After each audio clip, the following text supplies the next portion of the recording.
Shalom Ouvracha, si vous entendez un bruit de fond, sachez que c'est normal.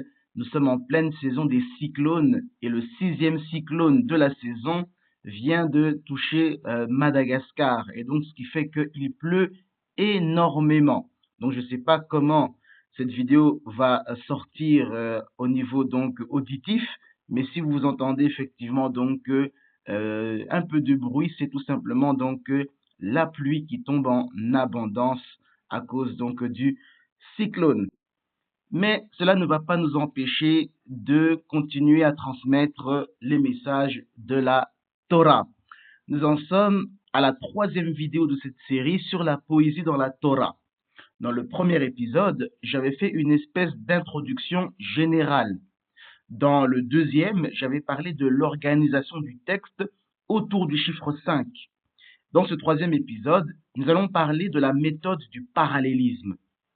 Pour ceux qui ne savent pas ce que c'est, le Larousse définit le parallélisme de la manière suivante. Dans la poésie orientale, forme de style consistant dans le partage de la pensée, suivant un certain rythme, en membres de phrases parallèles. Ibn Ezra, dont nous étudions les commentaires sur la Torah pour chaque paracha dans ma communauté, explique le parallélisme dans la Torah de la manière suivante. C'est une élégance de style, et en particulier une caractéristique du style prophétique que de répéter la même pensée au moyen de synonymes. En d'autres mots, lorsqu'un auteur biblique répète sa pensée au moyen de termes synonymes, il n'enrichit pas le fond, mais ne fait que perfectionner la forme de ce qu'il avait à dire. De même, Rebbeinu David Kimchi, Zer Sadik Livracha, dans son commentaire sur Yeshayahu, chapitre 19, le verset 8, qualifie le parallélisme de duplication du sens au moyen de termes synonymes. De même, le Ralbag, Rebbeinu Lewi Ben Gershon, Zer Sadik Livracha, appelait le parallélisme une élégance et nota également que ce même style était coutumier chez les Arabes. Maintenant que nous avons compris ce qu'est le parallélisme, nous allons pouvoir donner des exemples concrets et nous n'allons nous focaliser que sur la Torah et non les autres parties du Nar. À la fin de Bereshith, chapitre 4, le verset 23, Lémer, un descendant de Caïn, déclare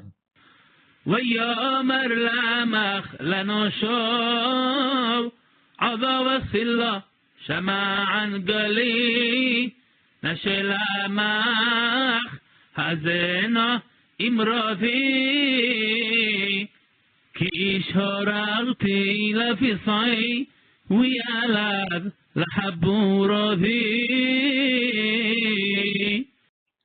Ki ish hararti lifis'i wa yelev le haburafi. Car j'ai tué un homme pour m'avoir frappé et un garçon pour m'avoir blessé.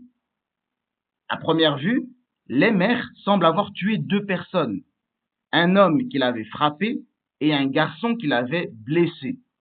Sauf que ces mots sont écrits selon une figure de style appelée parallélisme, et le lecteur doit connaître les règles de la poésie biblique pour comprendre correctement le passouk.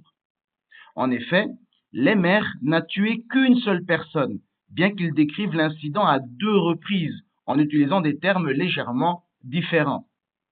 Les 2 propositions prises ensemble, à savoir « j'ai tué un homme pour m'avoir frappé » et un garçon pour m'avoir blessé, forment un vers. Ces propositions sont appelées columelles.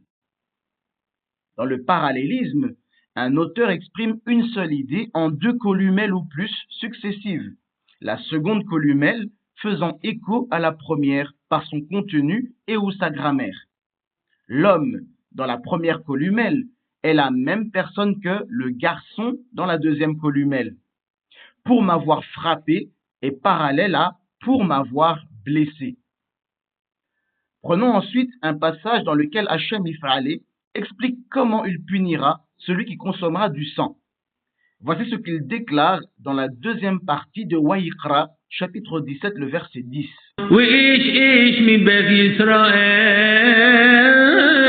ومن هجر بلغام أشر يخل كل دام وناف السيفاناي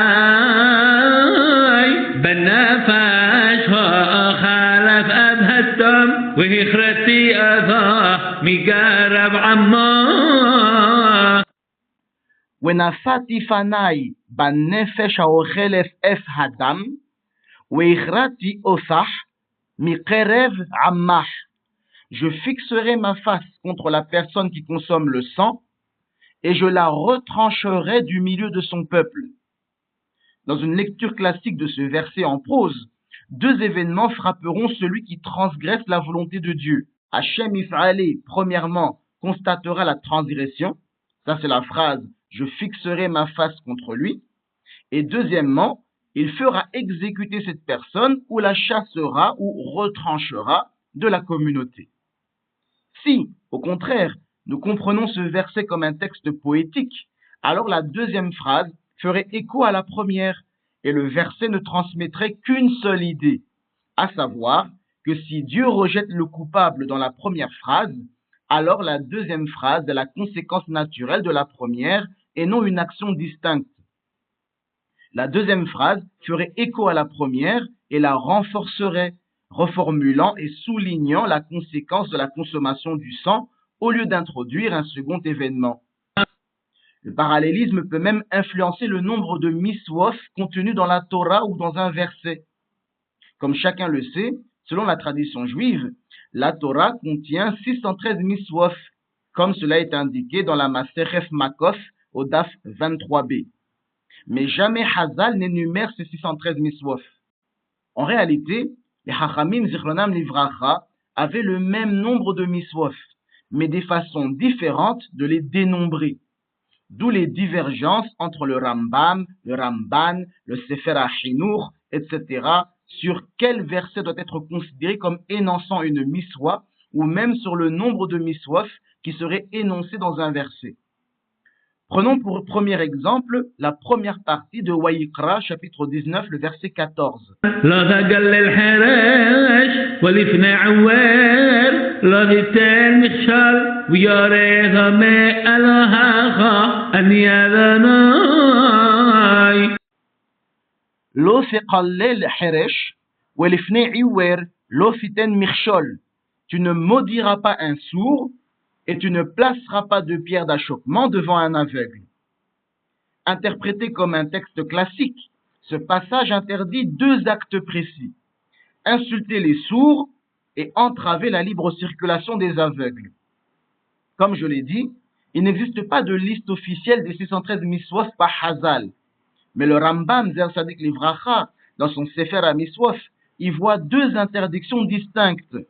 Insulter ou maudire un juif, c'est la Miswa Lo Sa'asi numéro 317 pour le Rambam, et donner des conseils trompeurs qui entravent la voix d'une personne. Ça, c'est la Miswa Lo Sa'asi numéro 299 pour le Rambam. Considérons toutefois que ce pasouk pourrait contenir un parallélisme.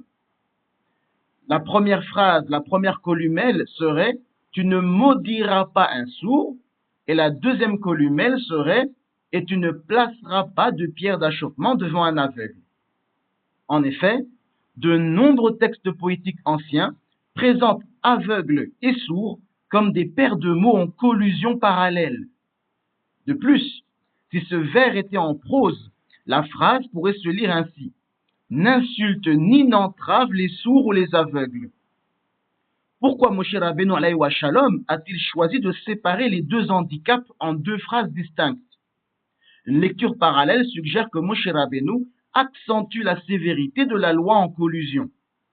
Effectivement, dans certains vers poétiques, la deuxième columelle ne se contente pas de répéter la première. Elle peut aussi la préciser ou la renforcer. De par la nature même du handicap, une personne sourde ne se rendrait probablement pas compte qu'une quelconque insulte a été proférée contre elle. Cependant, si une personne place un obstacle physique, souvent une pierre d'achoppement, devant une personne aveugle, cette dernière, en trébuchant ou en tombant, en serait pleinement consciente. Ainsi, si l'on considère les deux énoncés comme une construction parallèle plutôt que comme une liste à deux éléments, une nouvelle traduction est possible, à savoir, tu n'insulteras point secrètement les personnes handicapées, c'est-à-dire à leur insu, et de plus, tu ne leur feras point ouvertement obstacle dans leur vie quotidienne. Dans cette interprétation, Waïkra chapitre 19, le verset 14, peut se lire comme une interdiction forte et unique de nuire ou de causer du tort aux personnes handicapées, de quelque manière que ce soit. Il est donc possible que seule l'une des 613 miswaf soit présente dans ce pasouk, à savoir, tu ne maltraiteras point une personne handicapée. Le même principe de parallélisme peut s'appliquer dans Waïkra, chapitre 19, les versets 27 et 28. Commençons par le verset 27.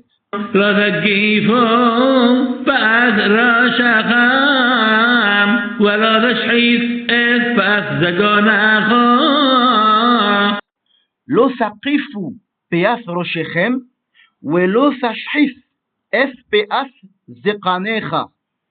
Tu n'arrondiras pas le coin de ta tête et tu ne gâcheras pas le coin de ta barbe.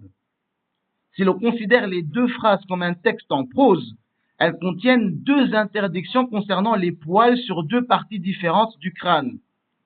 C'est pourquoi les juifs pratiquants ne se rasent pas les péos de la tête et de la barbe. Si l'on considère les deux phrases comme des parallèles, la deuxième reprenant et peut-être développant la première, alors les deux phrases expriment une seule et même idée, à savoir, un homme ne doit couper aucun poil sur les côtés de sa tête, qu'il s'agisse du cuir chevelu ou de la barbe. De même avec le verset 28.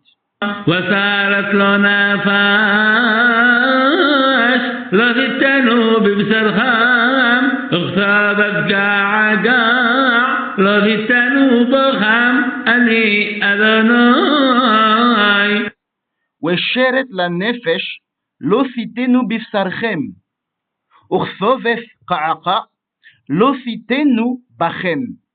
Vous ne ferez point une entaille pour une âme dans votre chair et vous ne ferez pas sur vous de tatouage. Si les deux phrases sont interprétées comme de la prose, le verset interdit deux actes, se scarifier en signe de deuil et se faire tatouer des lettres ou des symboles. En revanche, si on les interprète comme un parallèle, le tatouage précise la signification de l'entaille pour une âme. Aujourd'hui encore, certaines personnes se font tatouer un nom ou une date après le décès d'un proche. Si on l'interprète comme de la poésie, Waïkra chapitre 19, le verset 28, n'interdit pas systématiquement le tatouage, mais seulement celui pratiqué en signe de deuil. Si les versets 27 et 28 sont parallèles, l'interdiction de se couper les péos de la tête et de la barbe pourrait également ne s'appliquer qu'au rite funéraire, une idée corroborée par Devarim chapitre 14, le verset 1, qui interdit uniquement le rasage en signe de deuil. Interpréter Waïkra chapitre 19, les versets 27 et 28 comme poétique ouvre un nouveau champ d'interprétation et pourrait avoir des répercussions importantes sur la loi juive, ou du moins sur ce que cette loi signifiait dans son interprétation pré-rabbinique. Pour vous donner un dernier exemple, de nombreuses lois concernant les relations sexuelles interdites, les harayos, peuvent également bénéficier d'une lecture poétique. Prenons l'exemple de Waïkra, chapitre 20, le verset 10.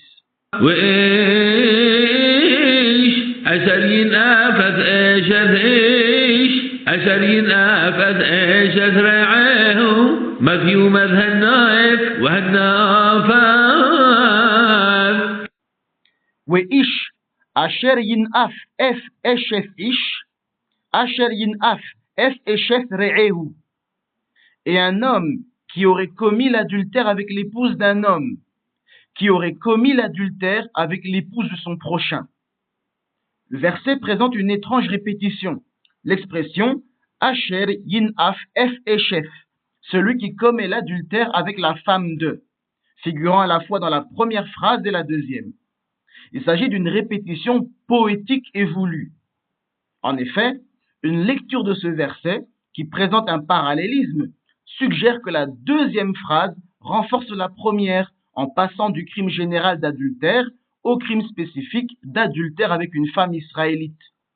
L'homme qui commet l'adultère avec la femme d'un autre homme, et pire encore, qui commet l'adultère avec la femme de son prochain. Le verset présente l'idée unique que l'adultère est un crime capital en faisant reformuler et amplifier la première phrase par la deuxième. En espérant que ce genre de contenu vous intéresse et que cela vous montre davantage à quel point il est vrai que la Torah a 70 facettes. Lorsqu'on la considère sous son aspect poétique, de nombreuses nouvelles fenêtres d'interprétation s'ouvrent soudainement. Kol Tov, Hazak Uvarour.